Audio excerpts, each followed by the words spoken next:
marka ciyaarta leeday ma soo dabaalanaysa waa laba exercise maalinta ciyaarta leeday 4 saacadood ka hor badda ma tagaysa baddana sideedaba isaga ilaalinaysaa reerkiisa way qoysaaruuni safar baa u tihiin inaad ka qayb gashaan tartankii horyaalka Jamhuuriyadda Soomaaliland oo shalay toole madaxweyne ku-xigeenku ka furay magaalo xeebeedka Berbera idinku metelaya hay'adda duulista iyo madaarada ka qayb galaysa marka horta nasiib wanaagsan baan idin rajaynaynaa ciyaar wanaag sidii laynagu bartay si akhlaaq leh inuu ciyaarnaan idinku dardaaraya kubadda cagtu waxa weeyaan inay dhalinyaradu isbarato isdhex gasho asxaab noqoto ma aha in maartay cunfi iyo waxa isku ma jiraan kooxo dhowr iyo 10 baa isugu imanaya gobolada dalka ka imanaya 22 kooxood xeeri gaabo burco boorama gabiley intaasoo dhalinyaro kala duwan oo qolaba meel ka timid bay isu imanaysaa waxa danta laga leeyahay wasaaradda dhalinyarada iyo ciyaaro ka leeyahay waxa weeye in dhalinyarada Soomaaliland ay isbartaan oo la isdhex galo oo saaxiibtinimo ka dhalato marka inagoo guusha rabna haddana waxaan idinku dardaarayaa si akhlaaq leh oo maartay adduunka oo dhan laga daawanaya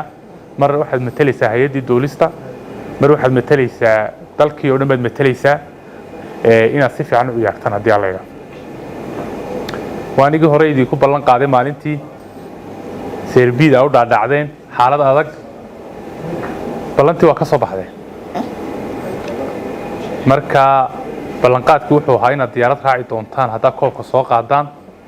aad baan ugu kalsoon inaad koobka soo qaadi doontaan doorkii dhaweytana horyaalkii kubadda cagta Soomaaliland Hargeysa ka socday kooxda ugu ciyaar wanaagsan baa hayday macnuhu maaha koobka laakiin waxa weeye intii aan idinka filayeen ka badan ayaa sameyseen aad iyo aad baan idinku bogaadinayaa runtii naadigu markuu Serbia ka soo baxo ciyaartooygu junior u badan yihiin waqti bay u baahan yihiin si horyaalka weyn u qaadaan adigoo dadaalaya ayaa haddana way aragnimo aad u baahan tahay marka si fiican baa u dadaasheen goolal la yaab la dhaliseen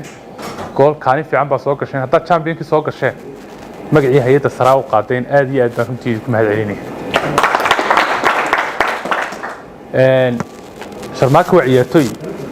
waan ka yara senior sanaawne waa ciyaartooy laftiis Cabdi Xakiin oo agaasima maamulka isaguna waa ciyaartooygii Hargeysa ka mid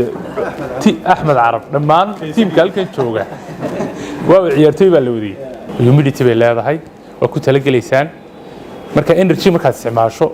dad xawlo soo lugayso waxa laga yaabaa garoonka in laga dhex dareemo marka waad soo nasan ama badda aad gasho marka ciyaarta leeday ma soo dabaalanaysa waa laba exercise maalinta ciyaarta leeday 4 saacadood ka hor badda ma tagaysa